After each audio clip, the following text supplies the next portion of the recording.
Assalomu alaykum. Bugungi mavzuimiz qushlar va suyumizuvchilar. Keling, qushlar va suyumizuvchilar haqida ma'lumotlar bilan bo'lishamiz. Qushlar va suyumizuvchilar issiqqonli hayvonlar. Bilamizki, ularda qon aylanish sistemasida ancha yuksak murakkabliklar paydo bo'lganligi hisobidan, demak, ya'ni yaxshi aramorfozlar desak bo'ladi. Rivojlanishlar paydo bo'lganligi hisobidan ular issiqqonli hayvonlar hisoblanadi. Qushlarning asosiy hayotining ko'pgina qismi demak havoda o'tadi.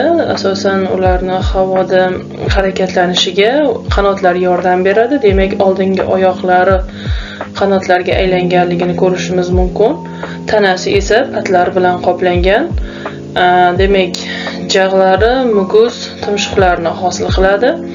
Shuningdek, suvda yashaydigan vakillari bor. Bilamiz, ularning dumi asosida quymish bezlaridan maxsus yog' moddasi ishlab chiqariladi. Mana shu yog' moddasini tumshug'i bilan demak olib, suv qushlari patlariga surib yuradi.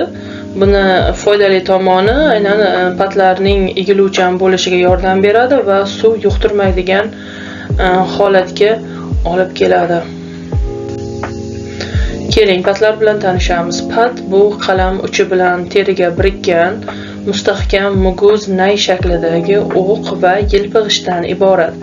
Patlarning ham bir necha xillari bor, jumladan qoqish, boshqarish, qoplag'ich, momiq va parlardan iborat ekan. Qoqish patlari qanotlarning ko'tarilish yuzasini hosil qiladi. Boshqarish patlari asosan dumni hosil qiluvchi patlar hisoblanadi. Qoplag'ich patlar qushlarning tanasini qoplab turib, suyri shakl berib turadi. Momiq patlar va parlar esa vazifasi jihatdan o'xshash. Asosan ularni oralarida havo bo'ladi va issiqlikni saqlab turish vazifasini bajaradi.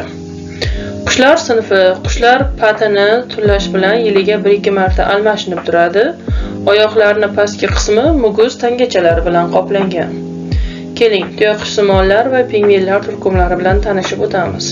Tuyoqsimonlar turkumi asosan Afrika tuyoqushi misolida ko'radigan bo'lsak, 300 cm bo'yga, vazn esa 50-100 kg ga yetadi. Ushbu tuyoqushni demak ta'riflab o'tyapmiz. Rasmlar bilan bemalol tanishib o'tishingiz mumkin. Uzun oyoqlari bilan soatiga 60-70 km tezlikda yugura oladi. Tuyoqushlar mayda hayvon, o'simlik mevasi va urug'lari bilan oziqlanadi. Urg'ochisi yerdagi uyasiga 1400 grammli 7-9 ta tuxum qo'yadi. Demak, keyingi turkumimiz bu pingvinlar turkumi. Asosan suvda yashashga moslashgan qushlar, quruqlikda yurganda gavdasini tik tuta oladi, koloniya bo'lib yashaydi, baliqlar va dengiz hayvonlari bilan oziqlanadi. Va yana bitta qiziqarli ma'lumot aytib o'tishim mumkin shu yerda. Demak, ular juda sovuq graduslarda ham bemalol koloniyasi bilan hayotini davom ettirishi mumkin. Chumchuqsimonlar turkumi. Vakillariga gunqarg'a, mayna, qora qarg'a, chug'urchuq, bulbul, chumchuq, to'rg'ay, chitak, zarg'aldoq, hakka kabi qushlar kiradi. Ularning tumshuqlari, oyoqlari, ozig'i turli-tuman. Ushbu turkum vakillari O'zbekistonda uchraydigan qushlarning yarmidan ko'pini egallaydi. Ushbu rasmlar bilan tanishib o'tishingiz mumkin. G'ozsimonlar turkumi. Asosan suvda yaxshi suzadi. Oyoqlarining oldingi 3 ta barmog'ida suzgich pardasi bor. Tumshug'i keng, qirrasida mayda muguz tishlari bo'ladi. Bu turkumga g'oz, oqqush, o'rdak, suqsur, churrak kabi demak suv qushlarini misol keltirishimiz mumkin. Rasmlarda ham ifodalab o'tdim, bemalol tanishib o'tishingiz mumkin. Suyumizuvchilar asosan ularning tanasi yung bilan qoplangan, yungni qoplami uzun va yo'g'on qiltiqlar va ular ostidagi mayin yunglardan iborat bo'ladi. Demak, yunglarning orasida demak havo ham bo'lar ekan. Bilamizki, nima uchun shunaqa savol tug'ilishi mumkin? rosa yungli, bular qizib ketmaydimi, terlab ketmaydimi issiqda degan savol tug'ilishi mumkin. Yo'q, albatta. Ularning maxsus demak o'sha terisidagi muskullari demak mayin yunglarini ko'tarib o'sha ichkaridagi havoni aylanishini yaxshilaydi va o'sha demak qizib ketishdan oldini olishga yordam beradi. Endi oyoqlarga keladigan bo'lsak, asosan tanasining ostida joylashgan va uzun oyoqlardan iborat bo'ladi. Tanasini ko'tarib turishga yordam beradi. Shuningdek, sutemizuvchilar terisini ustki qatlamida yung, tirnoq, tuyoq, shox kabi ko'rinishlarni ko'rishimiz mumkin. Aynan terisining ustki qatlamida ushbu bug'u misoliga qaraydigan bo'lsangiz ham shoxlarini, yunglar va demak oyoq qismidagi tuyoq va tirnoqlarni ham ko'rishimiz mumkin. Endi aynan o'sha yung qatlami bilan bog'liq yunglarni xillari bilan tanishib o'tadigan bo'lsak, yunglarni o'zini ham mayin yunglar bor ekan, qiltiqlar bor ekan va uzun qillar bor ekan. Ushbu hayvon misolida ko'radigan bo'lsak, mayin yunglar asosan tana haroratini saqlab turishda ishtirok etadi. Qiltiqlar esa terini mexanik ta'sirdan himoyalaydi. Uzun qillar yoki vibritsiyam deb aytilyapti, asosan vazifasi tuyg'u vazifasini bajarar ekan.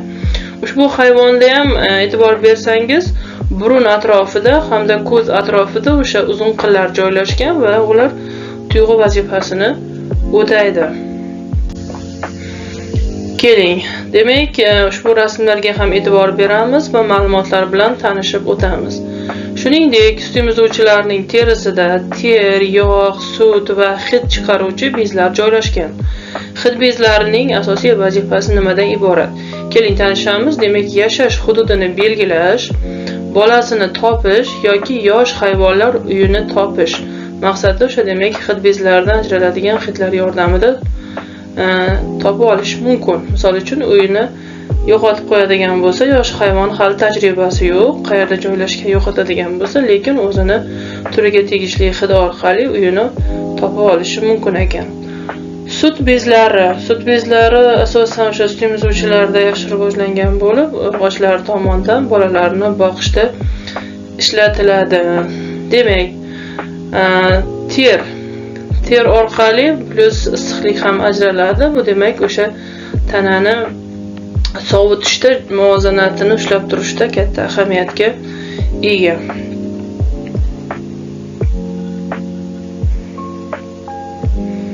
Yog'simon suyuqlik terini asosan yumshoq va elastikligini ta'minlaydi. Quyidagi rasmlarga e'tibor qiladigan bo'lsak, bizga tibratgan va tojdor joyga keltirilgan, bulardagi demak tikanlar shakli o'zgargan yunglar hisoblanadi. Dengiz sutemizuvchilarida yung qatlamlari yo'qolib ketgan bo'ladi.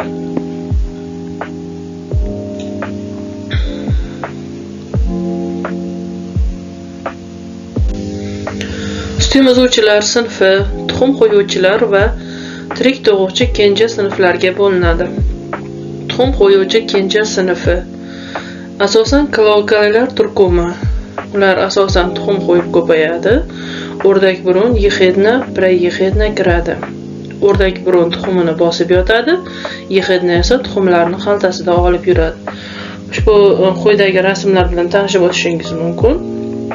Rasiyam o'sha o'rdak burun tuxum qo'yib yotganiga o'xshaydigan rasmini keltirib o'tganman. Tanishib o'tishingiz mumkin. Demak, tirik tug'uvchi sutemizuvchilar kenja sinfiga xaltali sutemizuvchilarni kiritishimiz mumkin. Keling, ular bilan tanishib o'tamiz. Xaltalilarning bolasi kichik va juda zaif tug'ilganligi hisobidan urg'ochisining xaltasida rivojlanadi. Misol tariqasida kenguru, koala, xaltali sichqon, xaltali krot va opossumlarni misol keltirishimiz mumkin. Ushbu rasmlar bilan tanishib o'ting. Yo'ldoshli sutemizuvchilarga qo'lqanotlilar va kemiruvchilar turkumlari bilan tanishib o'tamiz. Demak, qo'lqanotlilar qanday hayvonlar? Ular qushlar kabi ucha oladigan dunyodagi yagona sutemizuvchilar guruhi. Aksariyat ko'rshapalaklar qorong'uda yo'l topish va ov qilish uchun ultratovush to'g'illaridan ya'ni echolokatsiyadan foydalanishadi. Bilamizki, ularda ko'zlari yaxshi ko'rmaganligi sababli, lekin mana bunaqa demak ultratovush to'lqinlaridan foydalanish hisobidan oldidan chiqadigan biron bir narsaga urilib ketmas ekan. Ular juda ko'p zararli hasharotlarni yeb, tabiatga yordam berar ekan. Bu foydali jihati edi. Demak, kemiruvchilar turkumlari. Kemiruvchilarning eng asosiy belgisi ularning yuqoriga va pastki jag'ida bittadan juft juda uzun kurak tishlarni bo'lishi. Bu tishlar ildizi bo'lmaydi va ular hayot davomida tinmay o'sib turadi. Tishlar haddan tashqari o'sib ketmasligi uchun hayvonlar doim qattiq narsalarni kemirib, tishlarini egallab turishar ekan. Bunga sichqonlar, kalamushlar, qumsichqonlar, ondatra, nutriya, sug'ur, tiyiklar, qunduzlar va jayralar kiradi. Quyida demak ushbu hayvonlar keltirilgan, tanishib o'tishingiz mumkin. Sut emizuvchilar, tog' tuyoqlilar va juft tuyoqlilar turkumlarini ham o'z ichiga oladi.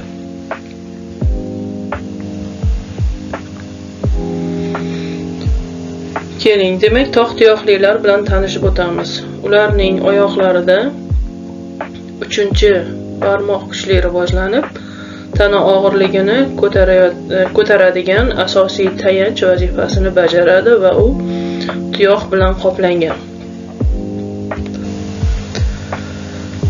Vakillariga ot, eshak, zebra, karkidon, tapir, zebra, qulon kabilar kiradi. Juft tuyoqlilar, ularning 3 va 4 barmoqlari bir xil rivojlangan bo'lib, tana og'irligini ko'taruvchi asosiy tayanch vazifasini bajaradi va u tuyoq bilan qoplangan. 2 va 5 barmoqlar esa kalta bo'lib, yurganda yerga tegmaydi. Kavsh qaytaruvchilarga sigir, qo'y, echki, kiyik, jayron, demak bug'i, jirafa kiradi. Demak, kavsh qaytarmaydiganlarga yovvoyi to'ng'iz, cho'chqa, begemot kirar ekan. Asosan ularda bo'yni, dumi, oyoqlari kalta bo'ladi. Quyidagi rasmlar bilan tanishib o'tishingiz mumkin. Ushbu rasmlarda ham tog' tuyoqlilar, ham juft tuyoqlilar ifodalangan. Bugungi mavzumiz qisqacha mana shu ma'lumotlardan iborat edi. Hammangizga rahmat.